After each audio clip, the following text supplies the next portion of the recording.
Να πάμε όμως στη Λίμνο. Εκεί βρίσκεται ο Τάσος Παλαιστίδης. Τάσο, καλησπέρα. Καλησπέρα από τη Λίμνο. Έχουμε και τον κύριο Κασάπη μαζί σου, αν δεν κάνω λάθος. Τον κύριο Δημήτρη Χασάπη, ο οποίος είναι μελισσοκόμος, και να σας πω ότι τον φιλοξενούμε στο Ένα με τη Γη νωρίτερα και τον κρατήσαμε για να τον παρουσιάσουμε και στο Ένα Live, γιατί είναι ένας άνθρωπος που ξεκίνησε, ήταν αυτός που αποφάσισε να μην ασχοληθεί ποτέ με τη μελισσοκομεία, ασχολήθηκε με την μελισσοκομεία και μάλιστα είναι ένα από τα βραβευμένα μέλη της Λίμνου στο εξωτερικό με πολλά βραβεία. Τα οποία νομίζω μπορεί να μας τα πει ο ίδιος, που έχει πάρα πολύ μεγάλο ενδιαφέρον το πώς έγινε αυτή η διαδικασία. Καλησπέρα σας, ευχαριστώ που με καλέσατε. 5,5 χρόνια είμαστε μελισσοκόμοι. Εγώ και η γυναίκα μου αγωνιζόμαστε. Ξεκινήσαμε με πολύ λίγα μελίσια. Πάθος μεγάλο να προχωρήσουμε για να βγάλουμε ποιότητα, να αναδείξουμε αυτή την ποιότητα στο εξωτερικό. Πιστεύουμε ότι το μέλι της Λίμνου είναι ένα από τα καλύτερα μέλια παγκοσμίως. Έτσι ξεκινήσαμε σιγά σιγά να βεβαιώνουμε για την ποιότητα του μελιού. Συγγνώμη, να βγάλω λίγο αυτό το ακουστικό, μπορώ? Ναι.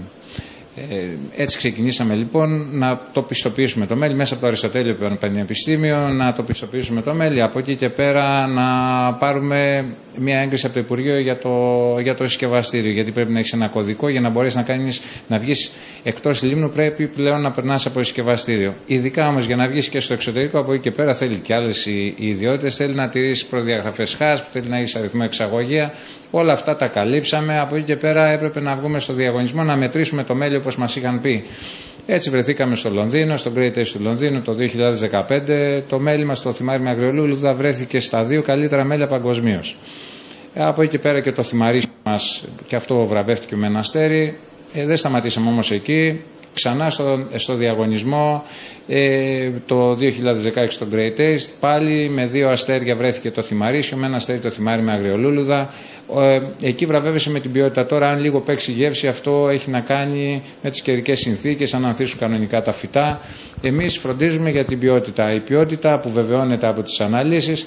Πήγαμε και στον άλλο διαγωνισμό που έγινε για πρώτη φορά στην Ελλάδα, 1η Ιουνίου, στο Olive Awards. Εκεί βραβευτήκαμε και τα 2 μέλια πάλι βραβεύτηκαν με χρυσό και ασημένιο. Το θυμαρίσιο βγήκε στο top 20, τα καλύτερα 20 ελληνικά τρόφιμα.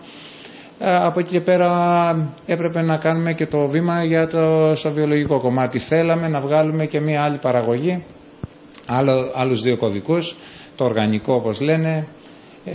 Είμαστε έτοιμοι με τα λογότυπά μας, με τις συσκευασίες μας. Έχουμε ξεκινήσει στο εξωτερικό. Μπορείτε να με ρωτήσετε ό,τι θέλετε. Είναι βιολογικό το μέλι?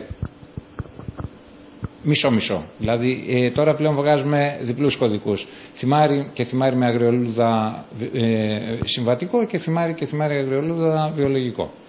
Πιστεύετε ότι υπάρχει δυνατότητα εξαγωγής αυτού του προϊόντος, το οποίο βραβεύεται για το εξαιρετικό προϊόν? Ήδη έχουμε ξεκινήσει. Είμαστε στο Amazon στην Αμερική. Οποιοςδήποτε μπορεί να το γκουγκλάρει, να το βρει μέσα. Από εκεί και πέρα έχουμε ξεκινήσει, έχουμε στείλει στην Κίνα. Τα βήματα προχωράνε κανονικά. Καθυστερήσαμε πάρα πολύ στην αρχή λόγω design, λόγω marketing. Μια εταιρεία που μας στήριξε ήταν η Μέκελας, για να μπορέσουμε να βγούμε και να προχωρήσουμε.